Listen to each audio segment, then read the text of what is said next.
Hello guys, this is the new YouTuber OS Memo. Today we are gonna comment the new game Schrödinger's Call.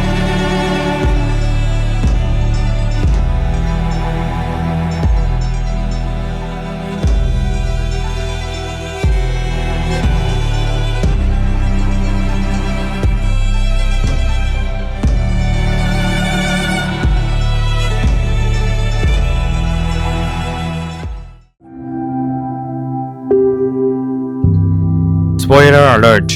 This video contains lots of spoiling. If you mind that, you can turn off the video now. Since Schrödinger began to publish their own visual novel games, their games always have some problems. They got high quality of art and music, but worked poor at gameplay. So is Schrödinger's Code avoiding those problems? Unfortunately, no. Still, I thought it was to play the game at a weekend, getting into the flow to experience the game for 7 to 10 hours.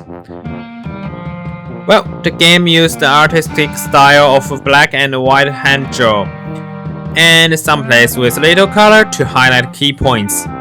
Some animation effects is very impressive.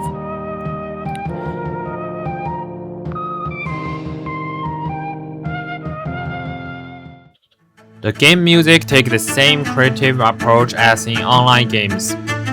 There are a lot of music using the same main melody, but making difference in various parts to create a different emotion. I love this game's music. It really helps me immerse myself into the game and understand the emotion and the personalities of those characters so far. Also, I didn't perfectly match the original game graphics and music during editing, but I adjusted the music instead. The effect is still quite good, isn't it?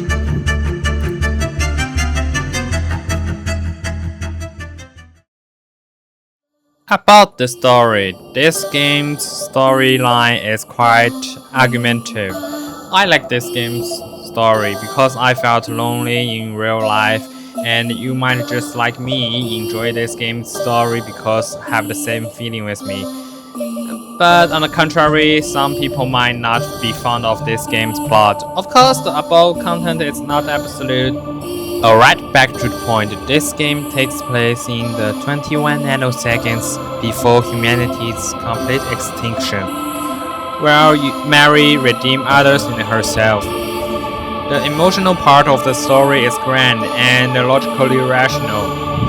The first 3 chapters are titled with the same feeling, but this feeling is basically MBTI testing. Taking it is the same as not taking it. No matter which option you choose, you meet the same people. I originally thought that choosing different feelings at the beginning of each chapter would let you meet different people and experience different story. But nope, this game is purely linear. Also, it's laying groundwork for the later main story, but I still wish they could have done it better. In the game, we meet multiple characters carrying regrets. Like, there's a mother who lived for her child, but after being released from prison, she couldn't meet him again. There's a young man who wanted the girl he loved to play the lead in his play. But under his father's shadow, he gave up on himself, stopped contacting her, which led to her growing out and disappearing, leaving him drowning in self-loathing. There's an aristocratic young lady, due to her special constitution, was mistaken by everyone in her childhood as the true culprit behind the mansion fire. With her father's abuse of power to assist her, she unintentionally sent the father of the man she loved to prison, even though he was completely innocent. Years later, she was killed in revenge by the man she loved. In the very form of love she most desperately craved. And even after death, she still believes the persistence will make things come true, that she can receive others' life. Chapter 4 and Chapter 5 entered the main storyline, Mary's tragic past. Mary's father left early, and no one around helped this young girl.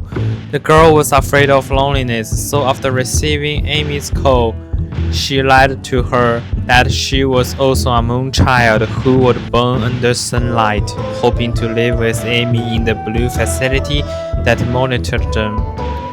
Every full moon night, Mary could hear Amy happily talking with her father.